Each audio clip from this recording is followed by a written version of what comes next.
एक गांव में रमेश नाम का लड़का रहता था। उसे चित्र बनाने का बहुत ज्यादा शौक था। वो जमीन पर नुकीली पेंसिल से चित्र बनाता रहता था। उसके पास कागज और पेंसिल खरीदने के पैसे नहीं थे।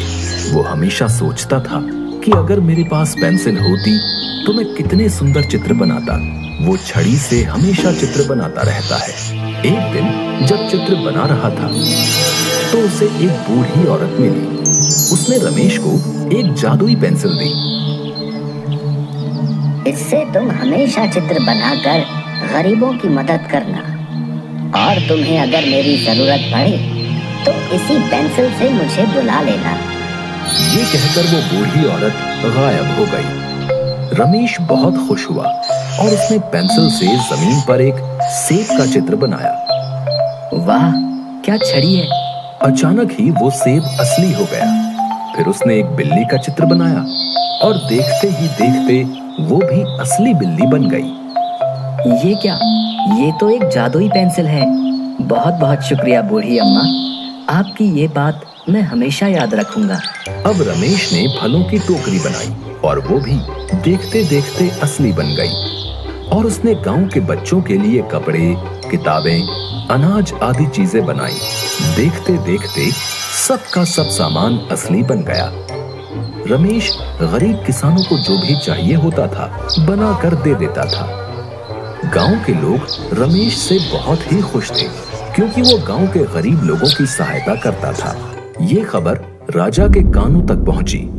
राजा ने रमेश को बुलाने का आदेश दिया और राजा ने रमेश से कहा, पहले तुम सोने से भरा एक घड़ा बना दो और ये पेंसिल मेरे हवाले कर दो। महाराज, आपके पास बहुत धन है। मैं केवल गरीबों के लिए चित्र बनाकर उनकी मदद करता हूँ। राजा को गुस्सा आ गया और राजा ने सैनिकों को आदेश देकर रमेश से पेंसिल ली और वो खुद से सोने से भरा घड़ा बनाने लगा।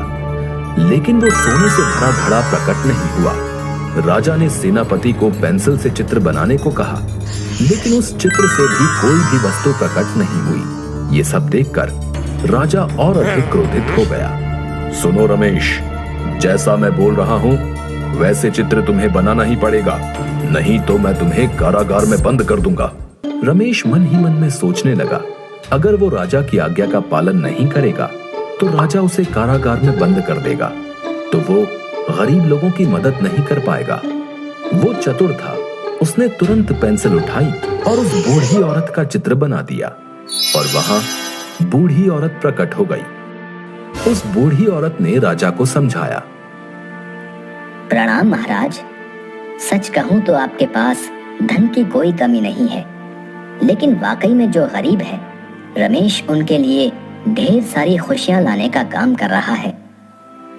आपने उससे ये पेंसिल छीन ली, लेकिन ये आपकी इच्छा अनुसार कोई काम नहीं कर पाई और न ही किसी और के हाथों से उस चित्र में जान आएगी। रमेश के काम के प्रति लगन और उसकी ईमानदारी देख के ही उसे ये पेंसिल मिली है।